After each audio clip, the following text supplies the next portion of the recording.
We are here to bring you everything and anything surrounding Porsche. I'm Mike. I'm Aaron. And this is PCar Talk. All right, welcome to another episode of PCar Talk. I'm Mike. And I'm Aaron. We're back in St. Pete. Want to thank JRZ for being a sponsor of PCar Talk. Why are they a sponsor of PCar Talk? Because we're enthusiasts and they are an enthusiast-driven brand. And they make some of the most world-class suspensions on Earth. So if you deem yourself an enthusiast and you don't have JRZ, are you really an enthusiast?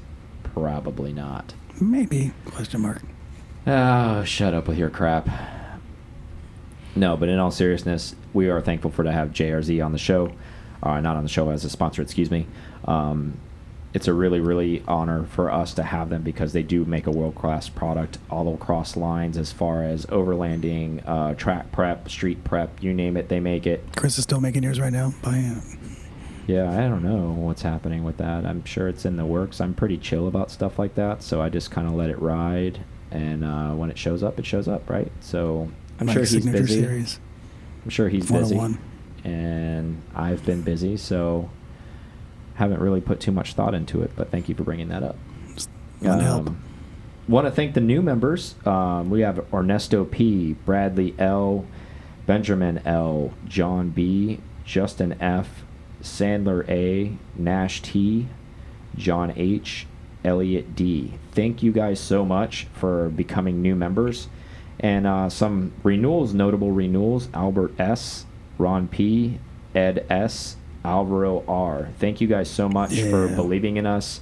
We could not do this stuff without you guys because literally we don't really make any money doing this. So that's why any membership money helps us with travel, equipment, you name it. And monthly subscriptions to everything. A lot of this stuff, to pay all the back office stuff that actually has to get all of this stuff done. So we have a couple membership spots still left. They're dwindling as we speak. If you haven't been listening to past episodes, shame on you. Go listen to them. However, we are closing in on 100.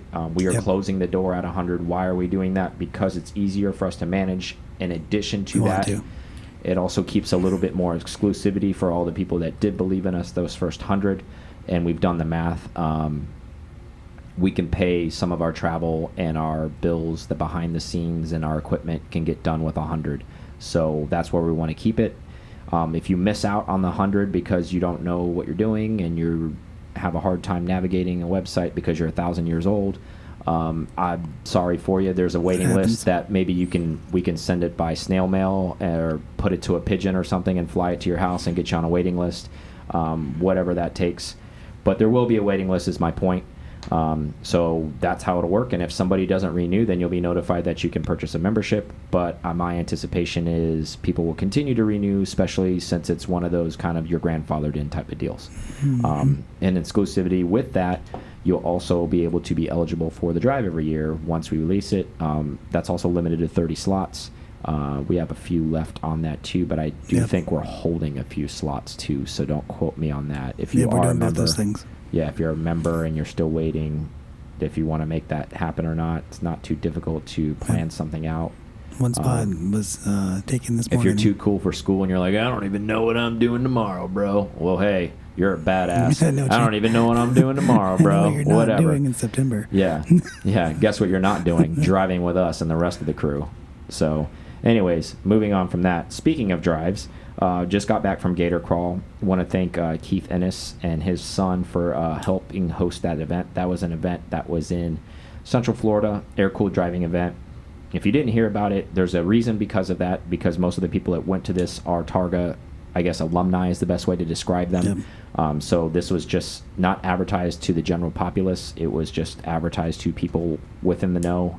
And that could rub people two ways, saying, well, why doesn't everybody get a shot at that? Well, there's two reasons for that, and we've discussed it many times before, so I won't beat a dead horse too badly here.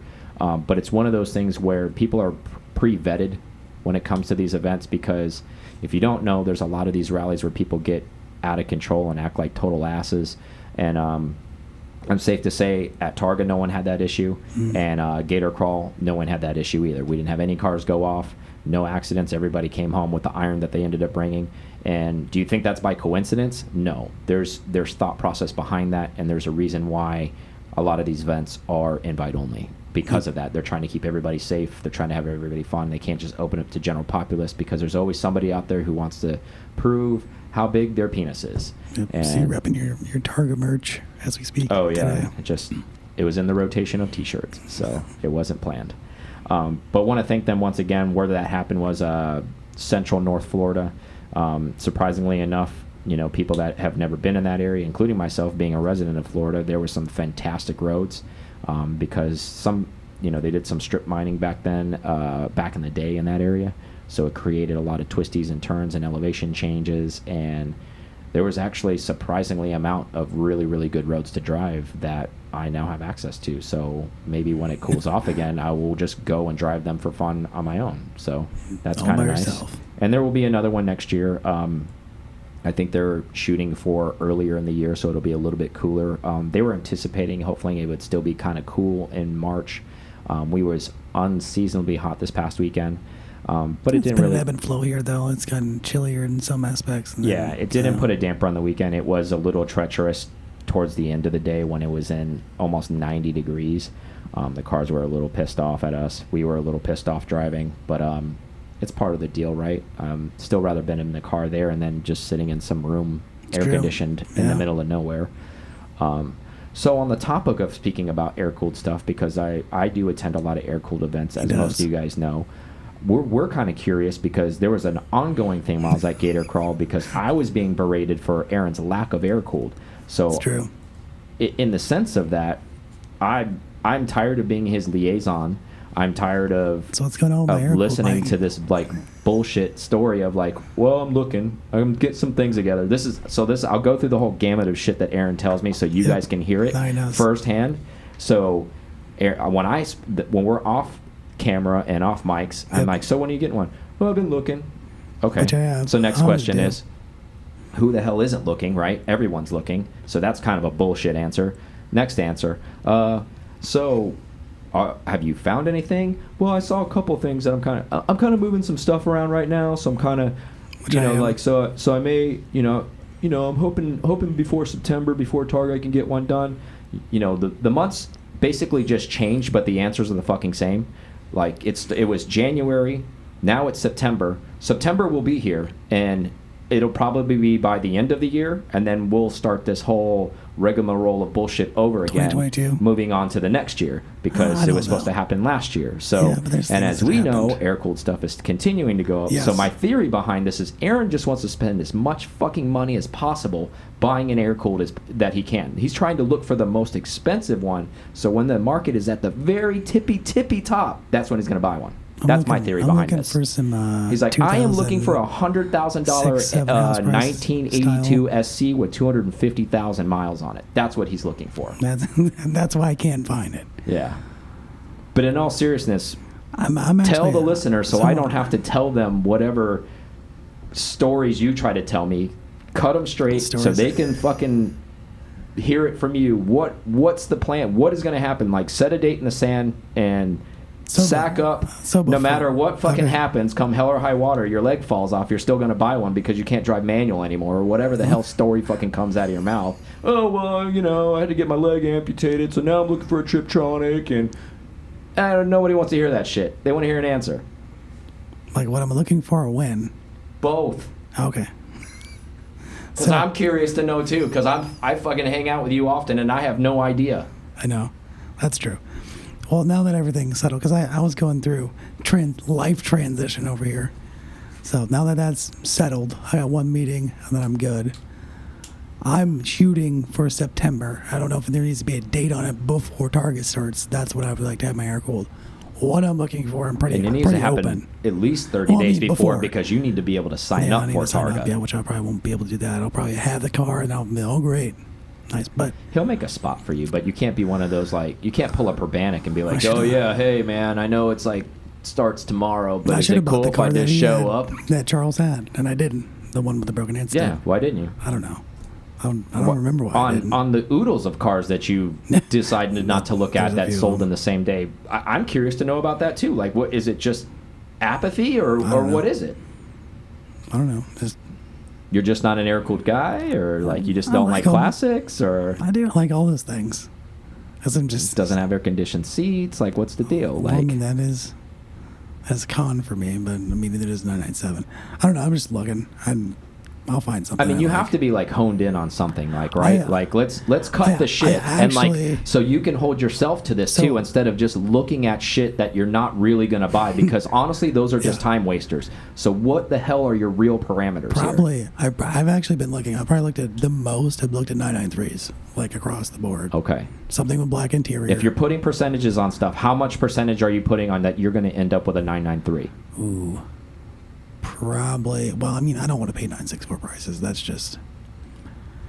I feel like the 993 is now a better spot than the 964 for me, as far as value for money at that point, because that's just still not a percentage. Percentage, probably 70-30, and the 30 would be. So you're 70% probably going to buy a 993. The 30 would be an SC.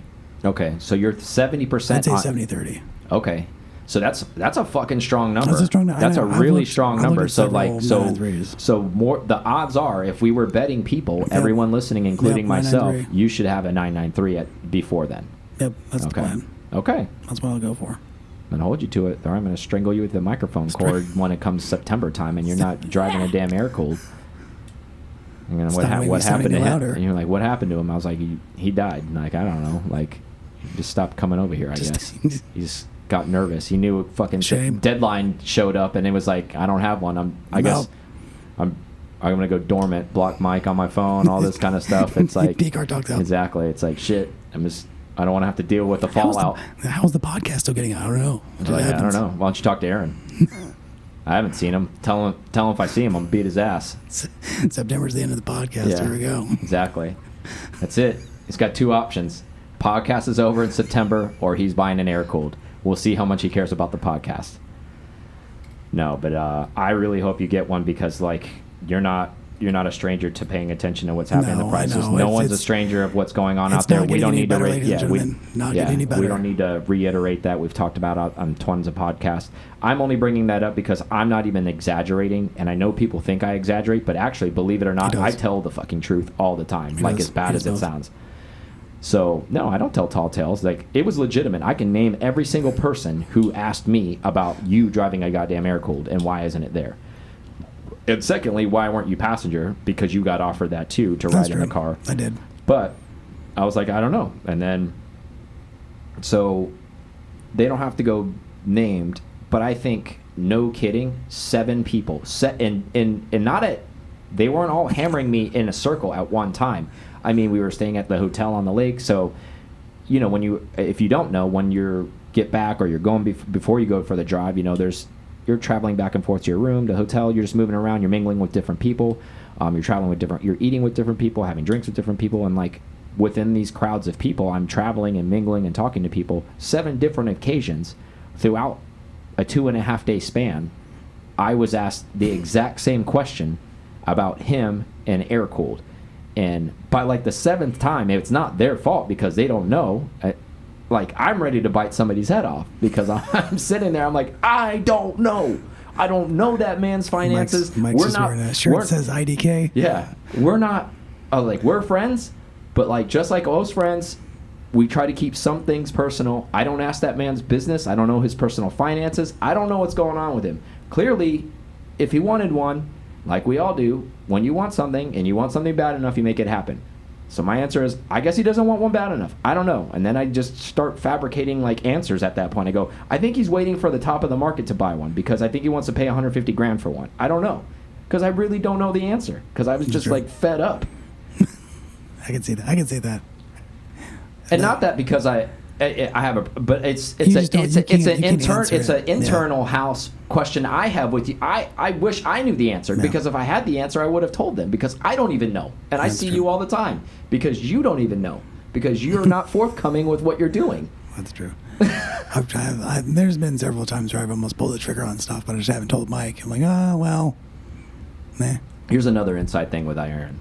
Aaron is one of those people, like, and I'm sure you have friends that are like this, that if you're on Instagram and you're probably at least 40 years or younger, these people are like, I did a thing, and they take like a picture of a tail light or some shit like that, and like they're trying to be cute and like, I did a thing, even though like we're best friends, and he doesn't want to tell me like it's some god awful fucking secret, like he's got herpes or some shit, like I care. I'm like, I don't care, man. Like, just tell me you went to buy a car. I'm like, that's cool. Send me a picture of it. Do you need help transporting it? Okay, how does it run? Let's do paint correction on it. That there doesn't have to be this like big reveal, that like the secret thing. Mike is super excited for this. He's been waiting. He's just pent up with excitement.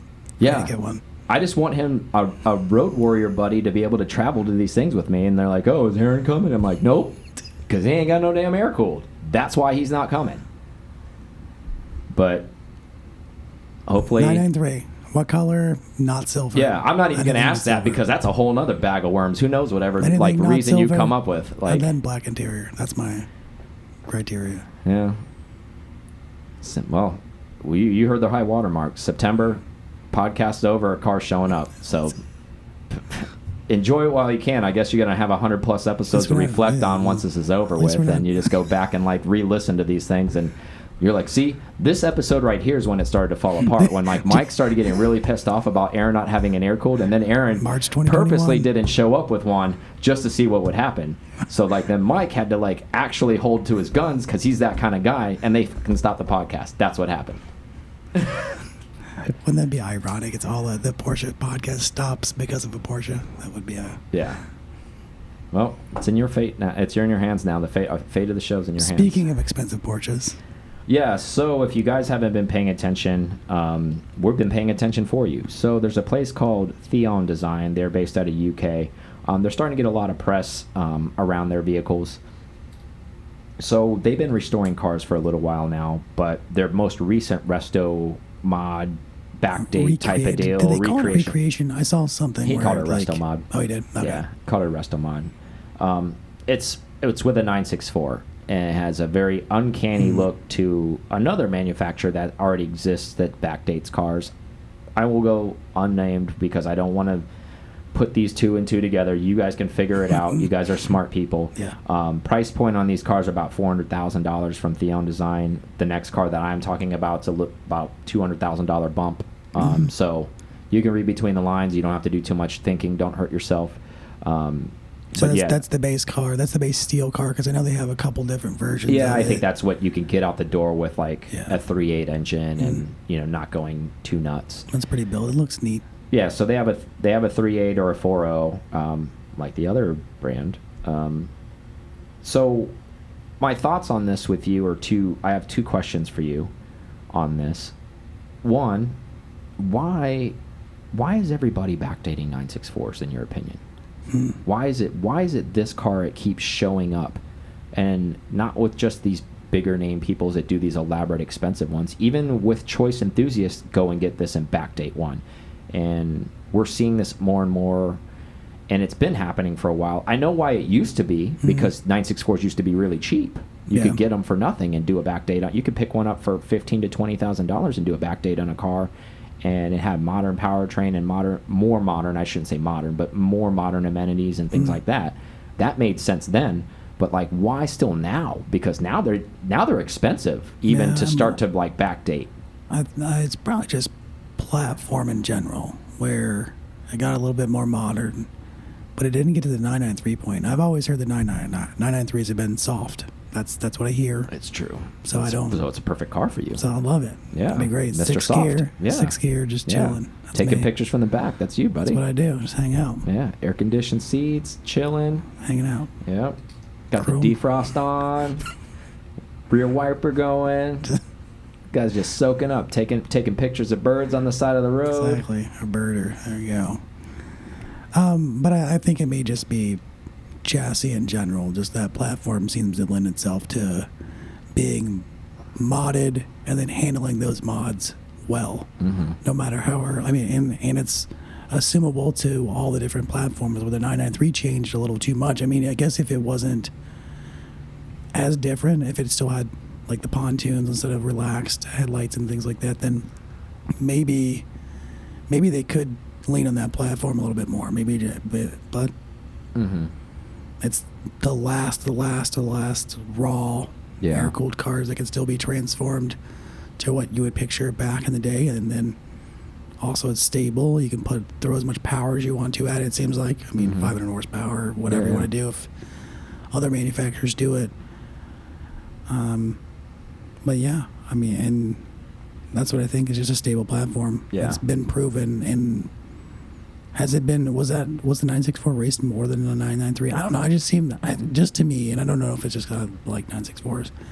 From a racing standpoint, I just seem to see more cup cars, more things about these cars. Well, they were DE'd a lot more just because they were a stepchild for a long time. So it was a throwaway car. That's why it had decent power to weight ratio, and it for the longest time why people DE'd them so much, it was purely based on cost, because they were nothing. Like, they were throwaways. They were people would just get them and they would beat on them and they'd be fine, and they didn't care what happened to them. That's the main reason why a lot of them were raced in enthusiast racing and a lot of these PCA, endurance races and all that kind of stuff, because they really it was cheap racing.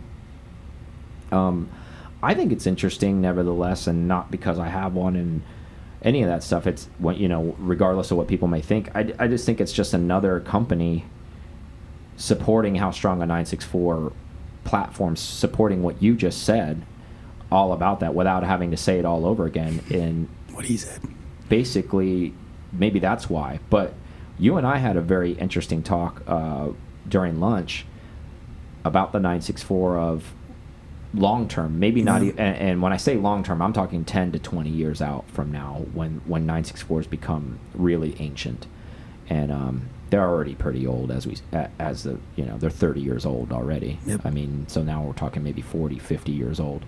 How many narrow bodies, C4 or C2s for that matter, are probably going to be left, you think? Hardly any. There's not many right now. Yeah. I mean, because you're shopping. Yeah, yeah, like just Mike and I looking through the market today in general. There's like a couple. Yeah, I saw a couple for sale at 70, There may be 75,000. And one 4 for sale right now. And I wouldn't call them clapped out, but I would call them used. Yeah. Heavily used. That's just what you're just going to find. At $75,000 with 112,000 miles on it. It's a C4. You get what you get right now in this market. It seems like this is going to be the market. Which is kind of strange, because for the longest time, I think, at least on the forums, and this is kind of old school talk, right? Like on Pelican or any of those other Renlist and all those places where, and you're going to be part of that faithful if you end up with it, with the 993 faithful, where they're just like, this is the best because it was the last, and that car will never be this. That car's garbage. Da da da da da. 993 is so much better. No. I mean, right now, even with a $400,000 premium, 100 that right now is car.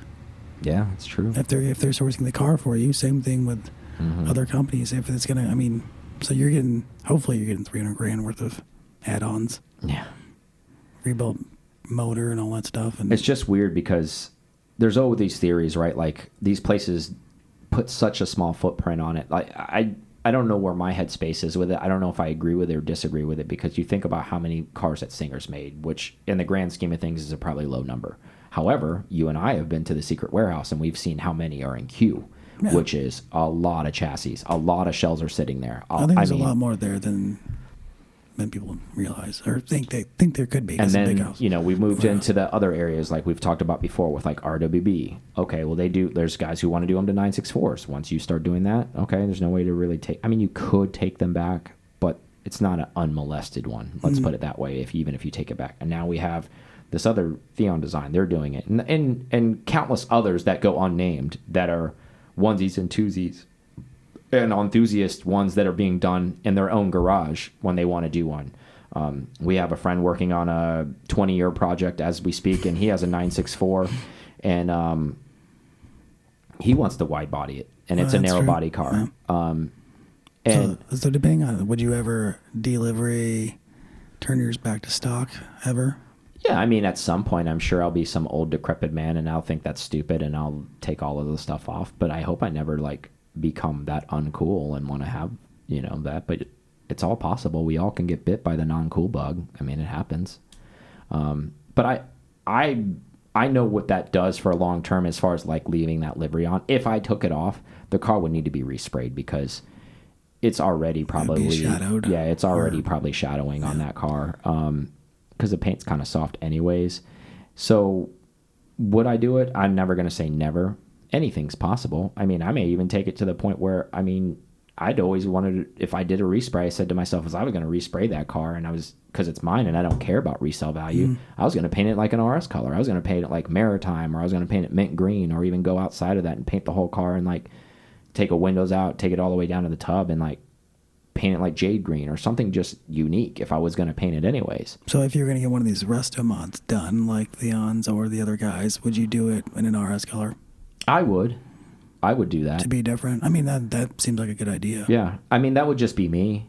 I mean, I would even do one in like Ruby Stone or something. I don't know. I just would, if it's a 964 chassis, I would try to find a way to pay lineage to the RS cars, even though it's not an RS. Kind of like what I did with my car. It's not a cup car, but I'm trying to pay like lineage to cup cars. And then I have maritime accents in it, which pays homage to RS cars. That's the whole theory behind that, is I always want to, that's what I aspirate my car to be, if even though it's not, I guess is what I'm getting at. So even with a $400,000 resto mod, I would still try to pay homage that way, in my opinion. That's just how my brain works. But yeah, I just think it's really, really interesting. Do you think pricing's right? Do you think 400 is the number? Or do you think... man, I don't even know. Like, I don't even think... There's probably a lot of man hours into it that I don't even think that pricing's right on a stock 964 right now, to be honest with you. Like, I have said... I mean... but it's hard to wash out what you know. I know I say that stuff to even my parents when they're even current house shopping, because they bought a house 20 years ago and they're like, whoa, this houses are ridiculous. It's what the market is. And if you don't want to buy a house, guess what? You just don't buy one. Either you pay what the market is or you step out. And that's basically what it is. And I guess for me, I mean, I'm slowly accepting it, because this is a pretty recent thing with the 964s. I'm talking about in the last like 6 months even, they've ballooned. They've been going up, but they've ballooned in the last 6 months. Yeah. So to be fair, I'm still getting acquainted with that price point, as I'm sure a lot of other people are. I've talked to Eddie at RMC about it, like just offline, DMing back and forth. A friend of ours just bought another 964 from them. He already has a 964.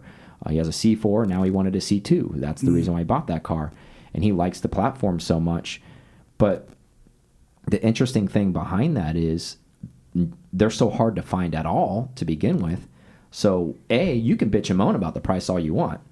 Okay, well, that's your one barrier right there. Okay, now your price. Well, second barrier is even finding one. So now you have to find one, and then you're going to haggle about price. The seller doesn't want to hear it, because they're like, okay, well, there's 30 other people that want to buy this car at this price. Yeah. So you're here, either you're paying it or please step out of the way. Like, do you want to ride this ride or not? That's how simple it is. Yep. I find it to be interesting. I even told Eddie, we talked about the C4 it sold in Miami a few months ago at 113 or whatever it was. I debated. I was like, I don't even know if I'd pay 113 for my car. And my car's sorted. My car's awesome. And that sounds like I'm tooting my own horn, but I really, that car has not wanted for anything and not got it, I guess. I mean, like we always talk about the market, but I mean, I saw a 997 GT3 RS for $99. I saw, and I've seen a few 991 GT3s for 106, 100. Mm-hmm. Yeah. So, I mean... Yeah, everything's going up. I mean, everything seems like that. Everything's up. That six-figure mark seems to be... Yeah, everything is up. It doesn't matter. And I don't think they're coming back down. And we'll talk about some of that stuff on a different show. No, you're not ruining anything. Yeah. I just find it to be... It's odd. I mean, if you were going to be a competitor... I mean, it's hard. But I guess, if I was if I had the money, I guess, if somebody, and they were really wanted a 964, like I did. That's why I bought mine, what I paid for it. And I was crazy then. People told me I was nuts when I bought my car for the price that I bought it for. And now people are like, oh, you're a genius. And it's like, that's not why I bought it. It just continued to go up. That's what happened. Yeah, I just got lucky. And and I didn't even care. Like, even if it was worth what I paid for it, I'd still love the car, and I'd still take it to all these air-cooled rallies, and I'd still... I haven't changed. It had doubled whenever you bought yours from what it was going for maybe the year before. Yeah, nothing's changed. So, like, with that car... It's almost the whole thing, right? Like, if you bought a house at $500,000 and now it's worth $1 million, you love the neighborhood you live in. So what are you going to do? Sell it for $1 million and try to find another house in your neighborhood for $1 million? Yeah, everybody in the neighborhood already knows. Everybody else's house cost $1 million. Yeah. So you just basically moved money just to buy another house that costs the same. That's what I would have to do. What I'm going with that is that's what I would do with a 964. Yeah. Because I like 964s a lot. I really, that's my favorite air-cooled car. And if I sold my car, even for the ungodly price where I wouldn't want to sell it at, and I gave somebody I don't want to sell it price, and they paid it, okay, well, now I'm chasing another 964. So now I'm going to pay somebody whatever that number is, whether it be 75,000 like we talked about earlier. And I'm not saying those cars aren't sorted, but now I need to make the car mine. So what does that cost me? Another 50 G's? Exactly. That's so now I'm in it at 125. Yeah. And I said that I don't want to pay price. Maybe somebody gave me 180 for my car. Okay, so maybe I profited a little bit. But what kind of growing pains did I go through, and downtime did I go through shopping a car, getting a car, building it back up to the way my other car was, just to replicate what I already have? And maybe it's not exactly the same. Yeah. And so then you have to ask yourself, what is that value to you? Is that only worth 50 grand in your liquid for you? Because that's about what the wash would be. I would think that would be the craziest number that any would pay for my car, and I wouldn't pay that for my car, and I would encourage people to never pay that for my car. But you never know. You get some guy that's like uber rich and doesn't care, and he makes a move. But what I'm getting at is, if I sold it, I would just be chasing another one, so it makes zero sense. So I like what it is. I like what it does. It's fast and checkbox. Yeah, and if I never buy another air-cooled car again, I'm happy with that one. And I'll be that old crusty man who's like 85 years old, still showing up to things, and they're like, "Man, that's so rad! You still drive that car, man." I'm like, "Man, I bought this thing. The only one I got left that runs." Yeah. "Man, I bought this thing 50 years ago, and it was an old one. I bought it then." Like, sold my Safari, man. You should have seen it. So badass, man. That thing would pop on the backside. Whoop! Almost as good my turbo is. So good, man. That car got air conditioner though, man. All right, so enough about that. You guys now have that information about this new place in UK that's doing their thing. Yep. Information there. Let's take a break, and we'll come back and talk about some Taycan stuff, and then IPO with Porsche. Oh, nice. Thank you guys listening to PCar Talk so much. We appreciate you guys so much. I can't say that enough. Everything we're doing is trying to bring the community closer together. We definitely appreciate that. Also, when you go onto YouTube, if you could subscribe, maybe pass it along, make a comment, we really appreciate that. Now back to the show. All right, we're back. We are. So, Porsche Taycan, why is this still news, right? But, however, Porsche has moved the Taycan into their subscription lineup. So what that means is that you can rent a Taycan, whether you want to do multi-vehicle or single vehicle, and that single vehicle could be a Taycan. There's 1 to 3 month options with extended options involved and all that good stuff. I won't get into the depths of all of the options of it. I find this to be interesting for a couple reasons, right? We always wonder, how long are these batteries going to last anyways, right? So if these things are in a subscription life and it lives its life within a subscription, and this is that car, is this a good thing for that car long term, or is this a bad thing for that car long term? Because now when they want to maybe sell this car, even though I already know the answer, but I still want to hear you say it, Porsche would do a good job of it, because they would probably just change the battery and CPO the car and then put it up for sale. But is there a mileage still effective thing? Like when you buy maybe an EV, do you care about mileage, the wear and tear at that point, or if it was a subscription car and maybe how it was treated? And what's your thought process? I think that just goes out the. I would hope that goes out the window when you're an EV owner. Just like I bought an electric car, I bought it because I don't want to worry about any of this stuff. Yeah, it's coming to the dealership. Mileage doesn't matter, right? Nope. Whenever it needs to come to the dealership, it comes to the dealership. They do whatever. I get back in it. I charge it up at home with my 800 volt system or whatever. Charge it up super quick. I'm happy with it. I mean, this is just a different way to lease. Yeah, I am surprised that they have any vehicles to do this with, because they sold out so many. Yeah, I think what the move is as we know, there's very few places geographically that are offering this anyhow. So I think, with that being said, I think they have room to spare. I wouldn't imagine there would be any more than 10 of these in any given fleet anywhere. And that's total, all of them. They'd be 3 in LA, 4 here, It's like one of them super premium rentals. Oh yeah, you want that? Sorry, we don't route. Yeah, Well, I don't even think it's that, because they were saying even if you wanted just to do just the Taycan alone, without doing multiple vehicles, you could do it as little as $300 a month, is what they were saying. Oh. So, Well, that's a super game changer, because the car itself would have to be... It's probably a base. Like because the bases are coming out a month if you were to buy it. Yeah, because we're talking $80-something thousand car. Now, remember, there's nothing. You're not getting anything back after this. You're just making a $300 payment a month, just basically to rent a car, essentially. However, for a lot of people that maybe live in an urban area and commute to work, or maybe live outside of that urban area in a subdivision or whatever, and they commute, and they're not really into cars, but they're into saving the planet or what have you, and they're into this whole electric movement. This electric movement. You think about it, at the end of the day, if you don't want to own the vehicle and you have a budget in your lineup to never own the vehicle anyways, if you're one of those people, I know I kind of lived that way. Not that it mattered, but for a long, long time prior to Porsche, I was buying a car and I was like, yeah, I have a car payment. That's fine. And I'm going to probably always have a car payment. Yeah. I understand that. And I think there's a lot of other people that maybe live that way. $300 isn't a lot to drive a new Porsche. Not at all. Like I don't know any Porsche you could really drive for that per month. Yeah, and there's no details as far as and you made a really good point. How many of these are going to be available? Is this going to be, because we live on the coast, so it's a little bit different. Anybody that lives inland, but I'm sure if you're by a lake or something, there's got to be, all of these things are the fad now, right? Because where I'm going with this is like boat rentals. Okay, you're part of the boat club.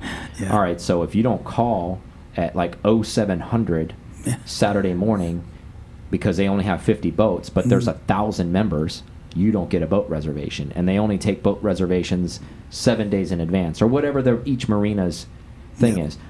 Is this program the same way? I want a Taycan. Okay, well, you can't have a Taycan because you have to let us know 10 days beforehand you want a Taycan, and if there's one available, then we'll give it to you. Or it says subscription based, you could do multi-vehicles. I think you're thinking of that. Yeah. But you can also do the single vehicle, which would lock you in for a Taycan. So you'd never be trading it in. Essentially, this would be your car, and you would pay what that is, and you would be living with this Taycan every day. So that could lock you in if you just did the single vehicle and not the multi-vehicle at $300 a month. I think that's what I would do if I was in the market. Even just looking at Taycans, I think I would do that just to see how I like to live with it. Do you think that... I think it's a great option for two reasons. I think if you're somebody out there who has maybe the means, I think it's a good way. We talked about this whole subscription program before. Even if you had to pay up for the higher one so you can get the sports cars and everything. If you want a new car, instead of actually test driving the car, where you can actually live with these cars for a while. And I have friends who do this with boats. They maybe do the program for a year, and they drive as many of them they can and spend as much time as they can, and then they dial in what they like, and then they go shop, whether it's similar to that or the exact thing that they were driving, and buy it the following year. I think if you utilize this program that way and you're a buyer, I think that's a good way to use it too. And then on the flip side of it, maybe if you're in a position where you never want to own a car and you always want them to take care of it, and if something's not right with it, they'll handle it. I mean, this is a good move too. I'm interested in how low the price is. Do you think this is That's what I was going to question you on. This comes straight from the article that was written about it. Is that... I don't know. I'm not renting one, so I don't know how factual that is. I'm thinking about renting one. Yeah. We're not in a market for that, so you don't have that option.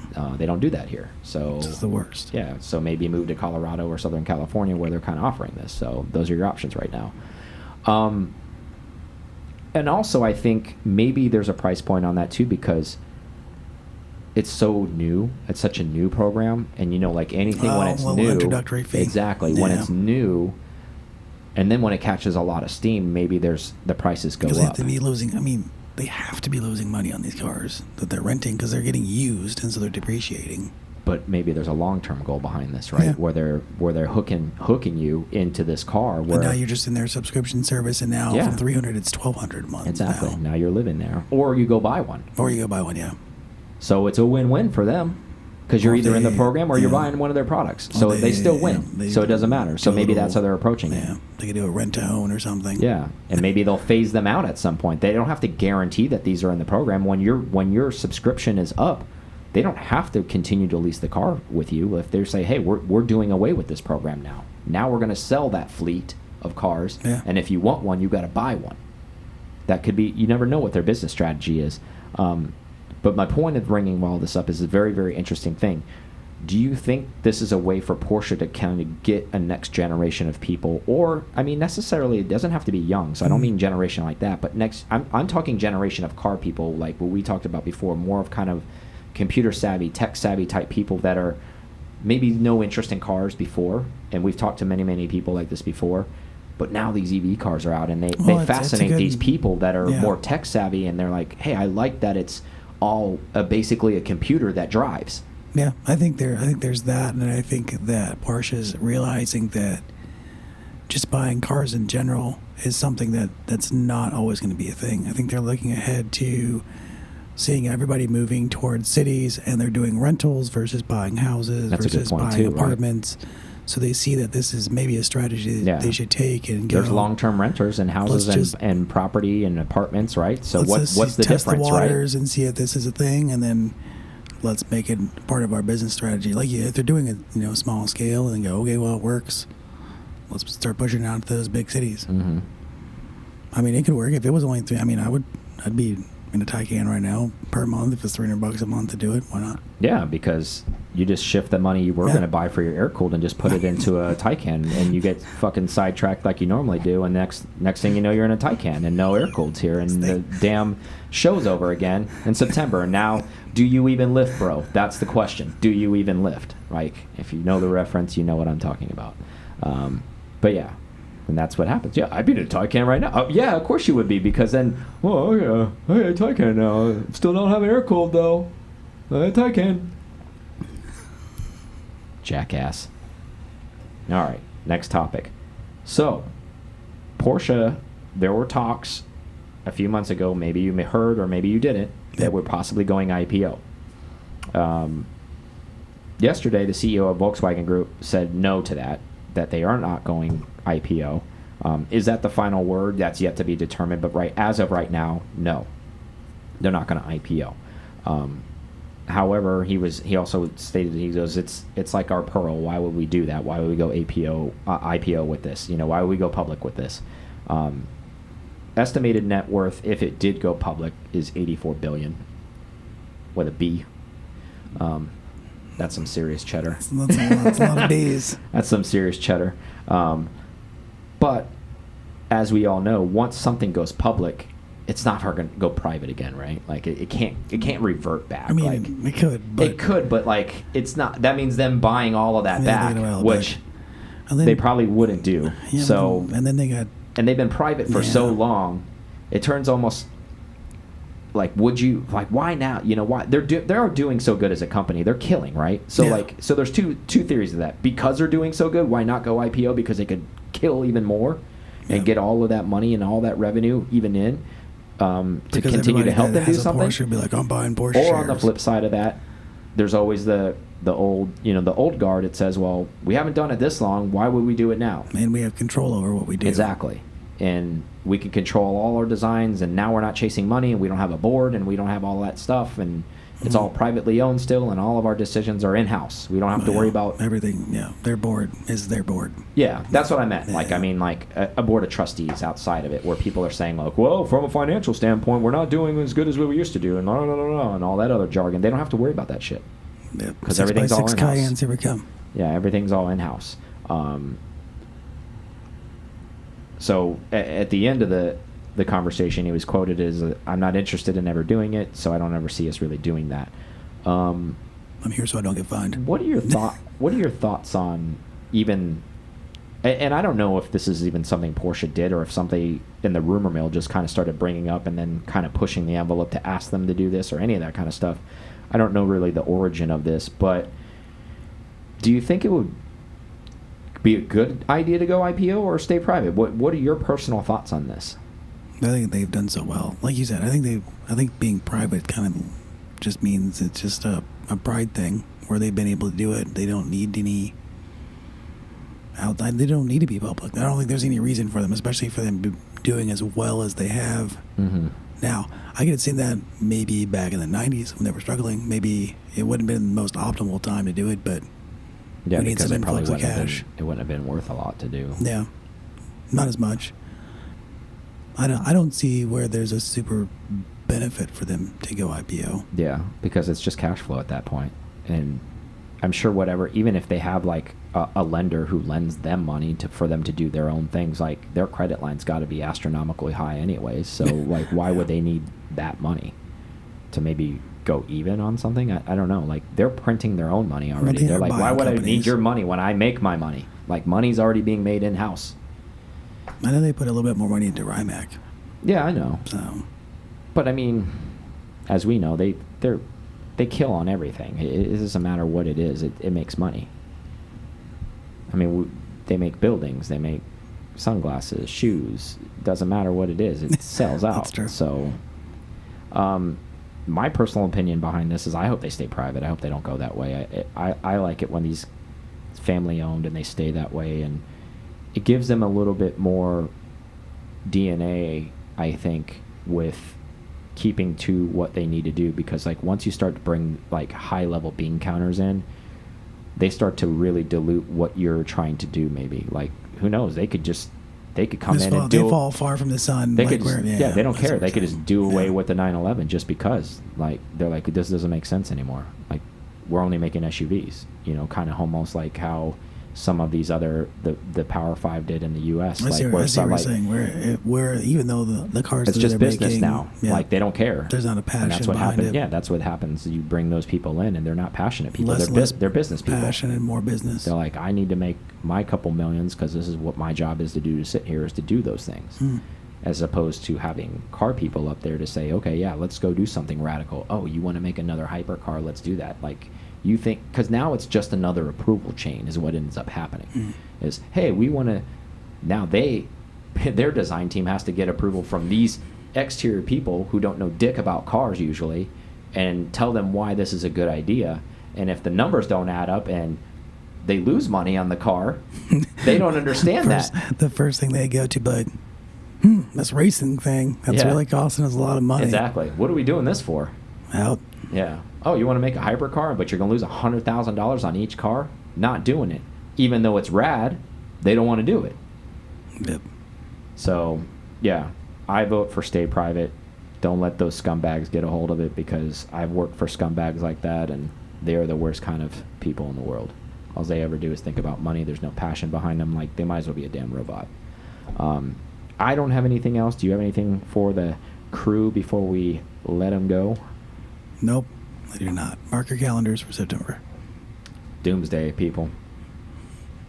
And maybe I'll give us till the end of September to try to keep us alive a little bit longer. 31st. Like but I'm going to say pre-Targa. So, like, you better hope Targa's later in the month as opposed to earlier in the month. Charles like, hey, I changed the date, April. Yeah. I'm like, oh, here, it's on. June. The day has moved up. But, yeah, I hope he gets one. If you heard what he said, if you are in the market for selling your 993, please contact him either via email or Instagram. And I'm being dead serious and not being facetious. Just DM Mike and then ask me. Yeah. And then ask him what my situation is. Send me the info and then ask me if I think he would like it. See what kind of response you get back with that. You might actually get a voice response back from me on that one. So yeah. But in all seriousness, if you're in that market and you have something, like you said, it needs to be a coupe, it needs to be manual, and it needs to be probably a C2, I'm guessing. I would like that, yes. So if you know somebody or know of a car, hit Aaron at pcartalk.com. That's his email, and email or DM him. Just DM PCar Talk. Yeah, I'll answer. So I'll see it. He needs all the help he can get. Please encourage him to do something so I don't go insane. But we will see you on the next one. Thank you so much for listening to this episode of PCar Talk. Connect with us on Instagram at PCar Talk or online at pcartalk.com.